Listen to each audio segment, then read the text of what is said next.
بسم اللہ الرحمن الرحیم۔ السلام علیکم۔ میں جہاں نوکری کرتا تھا اس ہوٹل میں ایک خفیہ کمرہ تھا۔ خفیہ اس لیے کہہ رہا ہوں کیونکہ ہم جیسے لوگوں کا وہاں پر جانا ممنوع تھا۔ اگر ہم غلطی سے وہاں چلے بھی جاتے تو ہمیں کوئی نہ کوئی بندہ وہاں سے واپس آنے کا اشارہ کرتا اور دوسری بار وہاں جانے سے سختی سے منع کر دیا جاتا۔ اس بات سے ہمیں کوئی اعتراض نہیں تھا کہ ہمارا کام تو ہوٹل میں ڈیوٹی دینا تھا، مگر پھر بھی ایک تجسس سا انسان کے ذہن میں ابھرتا ہے۔ آج بھی معمول کے مطابق میں نے دیکھا کہ مخصوص ویٹر افضل اسی کمرے کی طرف جا رہا ہے۔ میرا دل کیا کہ میں اس کا پیچھا کروں، اس کے ساتھ جاؤں، جا کر دیکھوں کہ آخر اس کمرے میں ایسا کیا ہے کہ وہاں پر عام ویٹرز کا جانا منع ہے۔ یہی سوچ کر میں افضل کے پیچھے ہو لیا۔ وہ راہداری کی طرف اسی کمرے کا رخ کیے آگے بڑھا۔ میں اس کے پیچھے پیچھے اس کے نقش قدم پر چلتا آگے بڑھ رہا تھا۔ تبھی اس نے پیچھے مڑ کر مجھے دیکھا اور سخت نظروں سے گھور کر بولا، اپنی جان کے دشمن کیوں بنے ہو؟ اس کمرے میں صرف مخصوص لوگوں کو جانے کی اجازت ہے۔ خدا کے لیے یہاں سے چلے جاؤ، ورنہ مجھ پر بھی الزام آئے گا کہ میں تمہیں اپنے ساتھ وہاں لے کر جا رہا تھا۔ اس کی بات سن کر میں شرمندہ ہو گیا۔ ویسے بھی میرا اس کمرے سے کوئی تعلق بنتا نہیں تھا۔ میں واپس آ گیا۔ کاؤنٹر پر بیٹھا میں یہی سوچ رہا تھا کہ آخر اس کمرے میں ایسا کیا ہوتا ہے۔ تبھی باہر آ کر ایک خوبصورت کالی سی کار رکی۔ میری نظریں کار کی جانب ہی ٹک گئیں کیونکہ یہ کار بے پناہ خوبصورت تھی۔ کار کا دروازہ کھلا اور ایک لڑکی بڑی شان سے چلتی ہوئی ہوٹل کے اندر داخل ہو گئی۔ میں لڑکی کی خوبصورتی دیکھ کر دم بخود رہ گیا تھا۔ وہ انتہائی خوبصورت لڑکی تھی اور اس کے چہرے پر کوئی داغ نہ تھا، مگر وہ بے داغ چاند تھی۔ میں اس پر نظریں جمائے بیٹھا ہی تھا کہ ایک گاہک کا آرڈر آ گیا۔ میں آرڈر لینے لگا، تبھی وہ لڑکی اسی کمرے کی جانب جاتی دکھائی دی۔ میرا دل بجھ سا گیا۔ پاس بیٹھے ساتھی بلال سے میں نے کان میں سرگوشی کے انداز میں کہا، بلال، یہ لڑکی اس کمرے کی طرف جا رہی ہے جہاں ہمارا جانا منع ہے۔ تم کیا کہتے ہو کہ یہ لڑکی یہاں کیوں آئی ہے؟ میری بات پر بلال سوچ میں پڑ گیا۔ یار، تم آج کل کی لڑکیوں کو جانتے نہیں ہو، اپنے پیسے اور مطلب کی خاطر کچھ بھی کرنے کو تیار ہو جاتی ہیں۔ یہ لڑکی بھی انہی لڑکیوں میں سے ایک ہوگی۔ ویسے بھی تم نے اس لڑکی کو پہلی بار دیکھا ہوگا، لیکن میں ہر روز اس کمرے میں ایک لڑکی کو جاتے دیکھتا ہوں۔ پتہ نہیں کہاں جاتی ہیں، کیا کرتی ہیں۔ بلال نے بڑی حقارت بھرے انداز میں کہا تھا۔ میں مگر سوچ کر رہ گیا کیونکہ میں اس محروق کا انتظار کر رہا تھا جو اس کمرے میں گئی تھی۔ اس کے واپس آنے پر میرے لیے خوش قسمتی سے کم نہیں تھا۔ تبھی میں نے اسی دن اوور نائٹ ڈیوٹی بھی کر لی۔ میں چاہتا تھا کہ کسی طرح اس محروق کا حسین چہرہ دیکھنے کو مل جائے، مگر دن سے شام اور شام سے رات ہو گئی مگر وہ لڑکی دوبارہ نظر نہیں آئی۔ محروق میرے لیے حسین خواب سے کم نہیں تھی۔ تبھی میں اس کا انتظار کرنے لگا مگر اس نے نہیں آنا تھا، نہ آئی، یہاں تک کہ دن سے شام اور شام سے رات ہو گئی۔ میرے ساتھی بلال کو بھی میرے دل کی کیفیت کا اندازہ تھا۔ کہنے لگا، میں جانتا ہوں تم اسی لڑکی کا انتظار کر رہے تھے، مگر تم کیا یہ بھی جانتے ہو کہ وہاں جو لڑکی ایک بار چلی جائے اس کمرے سے واپس نہیں آتی، اس کا انتظار کرنا بیکار ہے۔ بلال کی بات سن کر میں مایوس ہو گیا، مگر میرے دل میں ایک امید سی تھی کہ وہ مجھے ایک دن ضرور ملے گی۔ میں سوچنے لگا کہ شاید وہ دوسرے دروازے سے کہیں چلی گئی ہو اور کل دوبارہ اپنے کسی کام سے واپس آ جائے۔ ہمارے علاقے میں زیادہ تر لوگ گھومنے پھرنے آتے تھے، جن میں زیادہ تر غیر ملکی جوڑے بھی شامل ہوتے۔ ہم لوگ ان کی خدمت پر مامور ہوتے۔ تبھی میں کل کا انتظار کرنے لگا، شاید وہ کوئی غیر ملکی حسینہ ہو۔ یہی سوچ کر میری امید بڑھ گئی تھی۔ ٹھیک اسی وقت یعنی کہ دن کے 12 بجے ایک کالی کار آ کر ہوٹل کے مین دروازے کے آگے رکی۔ میری تو خوشی کی انتہا نہ رہی تھی کیونکہ اس کار میں سے اسی قد کاٹ کی ایک لڑکی نکلی تھی۔ میں سمجھ گیا کہ یہ محروق ہے، مگر یہ کیا، اس نے تو اپنا چہرہ ڈھانپ رکھا تھا۔ وہ کالے برقعے میں ملبوس تھی اور اس نے سر پر بھی کچھ کپڑا پہن رکھا تھا جس کے باعث میں اس کا چہرہ نہیں دیکھ سکا، مگر دل میں یہی خوشی بہت تھی کہ محروق کہیں گئی نہیں بلکہ اسی ہوٹل میں دوبارہ آئی ہے۔ میں نے بلال کو بھی اس طرف توجہ کرنے کا کہا۔ وہ کہنے لگا کہ تمہیں غلط فہمی ہوئی ہے، یہ کوئی اور لڑکی نے تو اپنا چہرہ بھی ڈھانپ کر رکھا ہے، اور تم اس علاقے میں آنے والی لڑکیوں پر اپنا دل مت لے آنا، یہاں تو آوارہ اور عیاش لڑکیاں آتی ہیں، تم تو ایک شریف گھرانے کے لڑکے ہو۔ بلال کی باتیں میرا دل کاٹتی تھی، مگر وہ صحیح کہتا تھا۔ بھلا ایک ہوٹل کے اکیلے کمرے میں ایک اکیلی لڑکی کا کیا کام، مگر مرد تو دل لگی کے لیے حدود و قیود اور رنگ و نسل نہیں دیکھتا، وہ بس عورت کو ایک پرکشش وجود کی طرح دیکھتا ہے۔ میں بھی آج اس محروق کا دیدار کرنا چاہتا تھا، تبھی جب راہداری سے وہ اندر جانے لگی تو میں نے اس کا پیچھا کیا۔ ایک قوت تھی جو مجھے اس کی جانب کھینچ رہی تھی۔ بلال نے مجھے منع بھی کیا کہ افضل نے تمہیں دیکھ لیا تو وہ تمہیں اچھی خاصی ڈانٹ سنائے گا، کیونکہ گاڑی سے نکلنے والی لڑکیوں کو افضل ہی اندر کمرے تک لے کر جاتا تھا۔ پر مجھ سے اس دن صبر نہیں ہوا، میں اس لڑکی کے پیچھے پیچھے چل پڑا۔ بات سنیے، میں نے اس سے بات، اس نے اپنی رفتار تیز کر دی۔ اس کا برقع اس کے قدموں میں آ رہا تھا اور وہ بہت پریشان اور نروس لگ رہی تھی۔ لگتا تھا کہ اسے میرا بلانا اچھا نہیں لگا، مگر وہ محروق ہی تھی، میرا دل کہہ رہا تھا۔ تبھی آگے بڑھ کر میں نے اس کا راستہ روک لیا، مگر یہ دیکھ کر میری آنکھیں پھٹی کی پھٹی رہ گئیں کہ وہ محروق نہیں بلکہ میری اپنی سگی بہن نادیہ تھی۔ نادیہ، تم یہاں کیسے آئیں؟ میں نے حیرت سے نادیہ سے پوچھنا چاہا۔ نادیہ نے میری بات کا کوئی جواب نہیں دیا۔ اسی وقت افضل وہاں آن ٹپکا اور مجھے غصے بھری نگاہوں سے دیکھ کر بولا، تم یہاں کیا کر رہے ہو؟ مالک کو تمہاری شکایت لگاؤں؟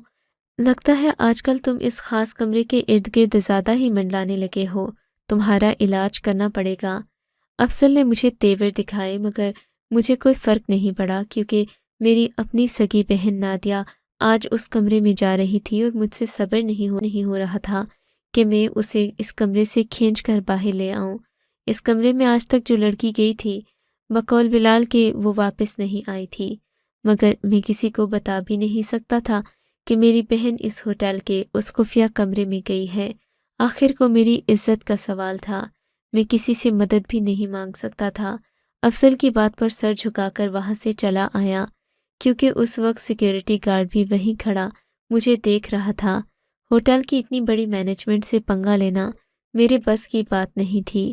میں خاموش ہو کر کاؤنٹر پر واپس بلال کے پاس آ کر بیٹھ گیا۔ ہو گیا دیدار بھابھی کا؟ وہ مجھ سے شوق لہجے میں پوچھنے لگا۔ میرے پاس کوئی جواب نہیں تھا۔ نہیں یار، ایک بہت بڑا مسئلہ ہو گیا ہے۔ میں نے بلال کو ساری کہانی بتانے کا فیصلہ کیا، کیونکہ بلال کو بتائے بغیر چارہ بھی نہیں تھا، اور اسے بتائے بغیر، اسے اعتماد میں لیے بغیر میں اپنی بہن کی مدد بھی نہیں کر سکتا تھا۔ وہ کمرہ جہاں میری بہن گئی تھی، اس کے بارے میں کسی بھی ملازم کی اچھی رائے نہیں تھی۔ میرا تو دل کانپ رہا تھا، میرے اعصاب پر ایک تناؤ سا تھا۔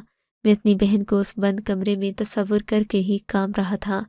تھوڑی ہی دیر کے بعد بلال نے افضل سے نہ جانے کیا بات کہی۔ افضل کو رحم آ گیا، شاید وہ بھی بہنوں بیٹیوں والا تھا، اسی لیے میری مجبوری سمجھ گیا تھا، مگر ہم سب یہاں ملازم تھے، ایک حد سے زیادہ ایک دوسرے کی مدد بھی نہیں کر سکتے تھے۔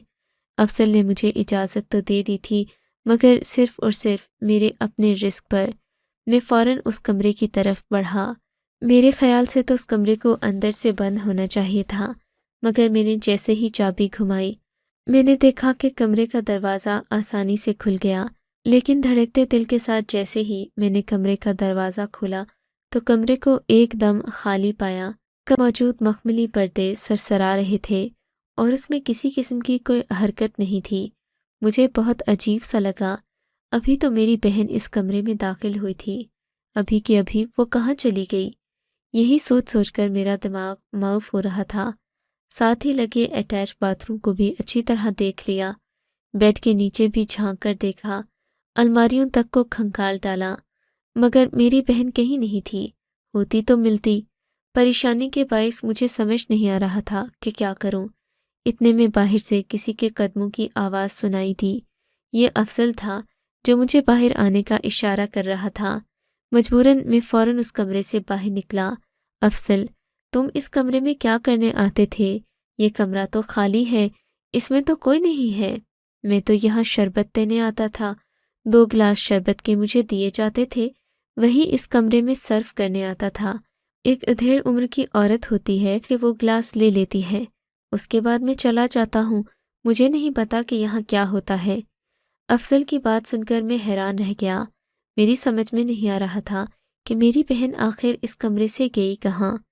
اس سے پہلے کہ ہم وہاں سے اپنے قدم ہٹاتے، مجھے کمرے کے قالین میں کچھ حرکت سی محسوس ہوئی۔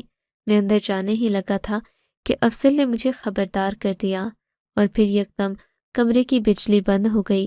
مجھے افضل کے ساتھ واپس وہاں سے آنا پڑا۔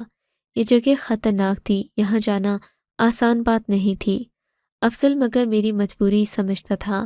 تب اس نے ایک سیکیورٹی گارڈ کو، جو اس کا دوست تھا، اعتماد میں لیا اور اسے ساری بات سمجھائی۔ سیکیورٹی گارڈ ایک بزرگ آدمی تھا، وہ بھی ہماری مجبوری تقریباً سمجھ ہی گیا تھا۔ اس نے بھی جب میری بہن کے بارے میں جانا تو وہ بھی میری مدد کرنے کو تیار ہو گیا۔ بولا کہ میں تمہیں جانے کی اجازت تو دے دوں گا، تم اس کمرے میں جا کر جو چاہو کرو، اچھی طرح اپنی تسلی کر لو، مگر اس کمرے میں آج تک جو بھی لڑکی گئی ہے وہ دوبارہ کبھی باہر نہیں آئی۔ اس کمرے میں عجیب طرح کی باتیں مشہور ہیں، لیکن تمہارے مطابق وہ کمرہ خالی تھا، تو پھر اس بات کا یقین خود بھی کر لو، ہو سکتا ہے تمہاری بہن کسی دوسرے کمرے میں گئی ہو۔ چاچا کی بات سن کر مجھے غصہ تو بہت آیا، مگر میں خاموش رہا۔ مجھے اپنی بہن پر مکمل اعتبار تھا، وہ کبھی ماں باپ کی عزت پر آنچ نہیں آنے دے سکتی تھی، مگر اس کی اس حرکت نے مجھے اپنے دوستوں کے سامنے بھی شرمندہ کر دیا تھا۔ بہرحال وہ میری بہن تھی، میں اسے یوں پھینک نہیں سکتا تھا۔ میرے اماں ابا اس کے گھر سے غائب ہونے پر پریشان تھے، وہ تو تھانے تک جانا چاہتے تھے، مگر میں نے انہیں تسلی دے دی اور کہا کہ میں اپنی بہن کو خود تلاش کر کے اپنے گھر تک لے آؤں گا، ان کو پریشان ہونے کی ضرورت نہیں۔ ابا کو کچھ میں نے سمجھا بھی دیا تھا کہ میرے ہوٹل میں ایسے ہیں جو میری مدد کر سکتے ہیں، لیکن ماں باپ کہاں چین سے بیٹھنے والے تھے۔ بہرحال افضل کے دوست کی مدد سے میں اس دروازے تک پہنچنے پر دوبارہ کامیاب ہو گیا جس سے میری بہن اندر گئی تھی۔ مجھے یقین تھا کہ اس قالین کے نیچے ضرور ایسی کوئی چیز ہوگی جس میں میری بہن کی گمشدگی کا راز چھپا ہے۔ میں اللہ کا نام لے کر مسجد میں ہزاروں ڈھیروں دعائیں کرنے کے بعد یہاں تک پہنچا تھا، اور پھر میں نے کمرے کا اچھی طرح جائزہ لینے کے بعد کمرے میں پڑا موٹا قالین ایک طرف سکایا۔ میں نے دیکھا درمیان میں پڑے قالین پر ایک ٹکڑا تھا جسے آسانی سے اٹھایا جا سکتا تھا۔ ٹکڑا ہٹانے کے بعد اندر بنے ایک لوہے کے دروازے کا مجھ پر انکشاف ہوا، تو میں نے اسے اپنے دونوں ہاتھوں سے احتیاطاً اٹھا کر دوسری طرف رکھا اور پھر نیچے بنی سیڑھیوں پر قدم رکھ دیا۔ میں جان گیا تھا کہ ہوٹل کے اس کمرے میں کسی تہہ خانے کا راستہ ہے۔ میں نے جلدی سے اس تہہ خانے میں اترنے کا فیصلہ کیا کیونکہ میں جلد از جلد حقیقت تک پہنچنا چاہتا تھا، اور پھر اندر جاتے ہی مجھ پر جس حقیقت کا انکشاف ہوا اس نے تو میرے ہوش اڑا دیے۔